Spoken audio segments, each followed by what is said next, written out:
Muito se tem falado do direito à consulta prévia para indígenas, quilombolas e povos e comunidades tradicionais. Mas você sabe o que é essa tal de consulta prévia?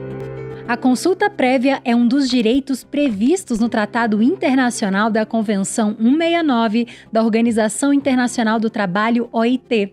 Essa convenção foi assinada em 1989 para reconhecer que os povos indígenas e tribais devem ter seus modos próprios de vida respeitados. No Brasil, são considerados povos tribais os povos tradicionais, como quilombolas, ribeirinhos, quebradeiras de coco-babaçu, raizeiras pantaneiras, faxinalenses, caiçaras, entre vários outros. Ao todo, são mais de 28 povos e comunidades tradicionais reconhecidas no Brasil. O país aderiu à Convenção 169 da OIT em 2004 por meio de um decreto presidencial. E por que a Convenção 69 é importante? A Convenção 69 protege diferentes direitos desses grupos, como o direito ao território, à saúde, educação e o direito à participação. Inclusive, determina que indígenas, quilombolas e povos tradicionais sejam previamente consultados cada vez que houver alguma medida legislativa ou administrativa que possa afetar esses povos e seus modos de vida. Ou seja, esses grupos devem ser consultados, por exemplo, antes da instalação de qualquer empreendimento que afete os seus territórios ou antes de qualquer discussão relacionada aos direitos desses povos. Vamos ver algumas situações em que cabe a consulta prévia. No projeto de lei que quer liberar a mineração em terras indígenas, quando uma empresa portuária quer se instalar na beira de um rio, onde indígenas, quilombolas ou povos tradicionais pescam, quando um pesquisador demandar acesso a informações, bens ou acesso ao território das comunidades, se o governo quiser criar uma unidade de conservação que se sobrepõe aos territórios tradicionais.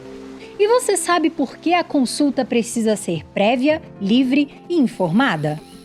Prévia, porque os povos devem opinar sobre o empreendimento antes dele ser feito ou antes de a lei ser aprovada. Livre, no sentido de que não devem haver pressões do governo, da polícia, imprensa ou das empresas para que os grupos afetados sejam contra ou a favor de qualquer projeto. É preciso respeitar o tempo e o modo de tomada de decisão de cada povo ou comunidade.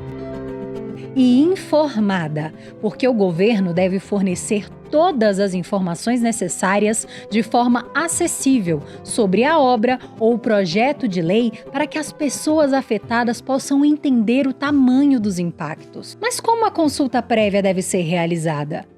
A Convenção 69 assegura que cada povo pode indicar qual é a melhor forma que a consulta deve ocorrer. Se o processo acontecerá através de reuniões, quem poderá participar e de que forma as informações serão apresentadas. Alguns povos indígenas, por exemplo, exigem que os processos de consulta sejam feitos em sua língua. E é por isso que alguns procedimentos formais promovidos pelo governo, como as audiências públicas e as deliberações dos conselhos de gestão pública, não podem ser considerados consulta prévia. Muitos povos estabelecem algumas regras para a consulta, por meio de protocolos de consulta prévia, que são as regras criadas pela comunidade. A consulta prévia é a maneira de fazer com que o governo e as empresas reconheçam a existência, a cultura e a história de indígenas, quilombolas e povos tradicionais. E a Convenção 69 da OIT é um instrumento fundamental de afirmação dos diferentes modos de viver, fazer e criar. Consulta prévia, livre e informada, um direito dos povos e comunidades tradicionais. Terra de direitos em defesa dos povos e da Convenção 69 da OIT.